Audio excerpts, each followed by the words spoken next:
Learn how to make this baked macaroni and cheese with just a few simple ingredients. You're going to need some shredded cheese. I recommend shredding it from the block and not using the package. Some elbow noodles, some fresh milk. You can use whole milk, fat-free, whatever you like, even cream. Some flour, some spices, and some butter. I like to use turmeric, some paprika, mustard, and some salt, but you can use any kind of spices you like. The paprika is mainly there for color, and the salt is for flavoring and can be adjusted as liked. Preheat your oven to 350 Fahrenheit or 180 degrees Celsius. After that, you want to have a pan on medium heat, let it come to temperature, and then add in 2 tablespoons of butter or 30 grams. We're going to make a simple roux like we've learned how to make in the past. You want to stir this around and use a whisk only if your pan isn't non-stick. A metal utensil on a non-stick surface will scratch it. You want to melt the butter and just continually move it around so it doesn't burn. You don't want brown butter in macaroni and cheese because it gives a burnt taste as it cooks. To this, you are going to add in 3 tablespoons of flour or 30 grams. You want to whisk this constantly until you have a nice roux. A roux is a thickening agent made of equal parts flour and fat by weight. Once you have it really nice and combined, you're going to add in some milk. You want to add it in a little bit at a time, and you're going to use 2 cups worth or 480 milliliters. But you want to add it in about 1/8 of a cup worth at a time. And as you are adding it, make sure you are stirring constantly. This will thicken up that flour mixture and you will get a nice gravy. If everybody is wondering, Maggie is in the corner in the top left. If you look closely, you will see her hanging out with me. She's always seeing if I'm spilling anything.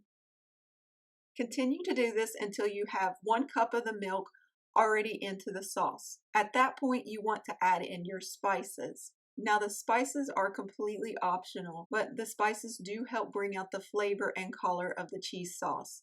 So I will tell you which ones that I recommend definitely using and the ones you can do without if you don't have them on hand.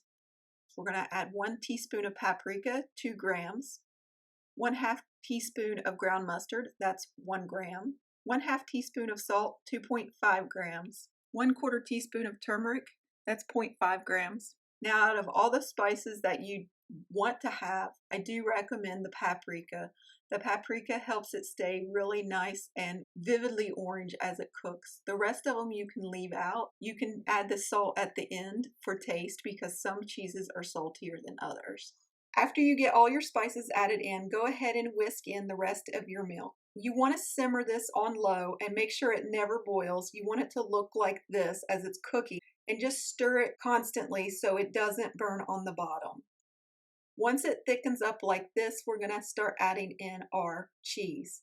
We're going to add 4 cups of shredded cheese or 1 pound, but you want to make sure you only add a little bit at a time to avoid it for splitting. And if you haven't already, make sure that heat is still on low. Just put in about 1 tablespoon's worth of cheese at a time, stir it in, let it melt down, and add more. And you can use any type of cheese you like. You can use American, you can use cheddar.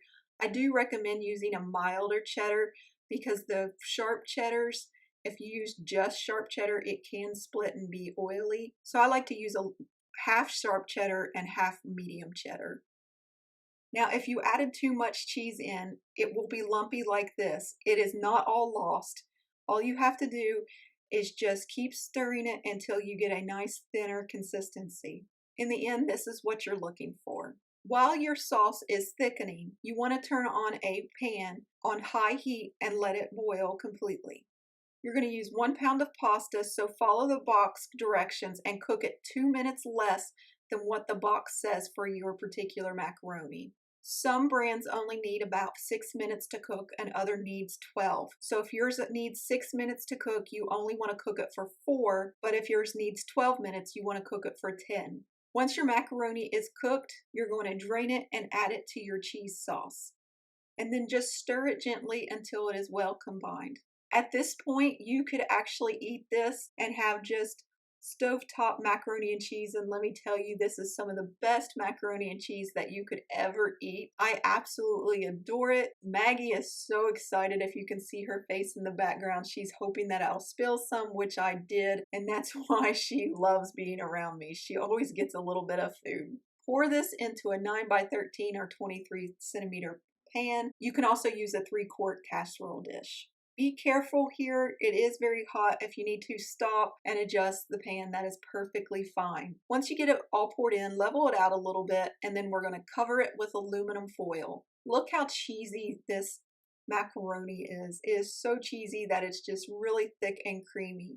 To keep it from over browning on the top, we cover it with aluminum foil. You want to bake this in your oven for about 30 minutes and then remove the aluminum foil. You want to be really careful when you're removing the aluminum foil because it will steam.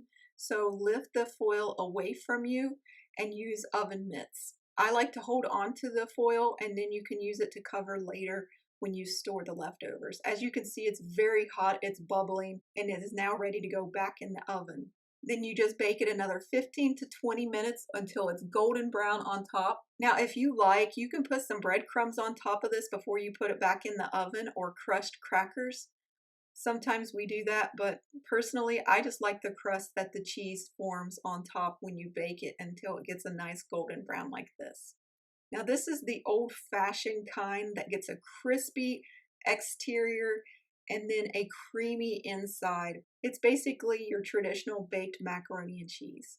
If you wanted it even more cheesy, you can add up to 4 more cups of cheese, and it should look like this. I hope you enjoyed this recipe. Here are your ingredients if you want to follow along. Thank you for visiting us at jacksonsjob.com, and as always, happy baking.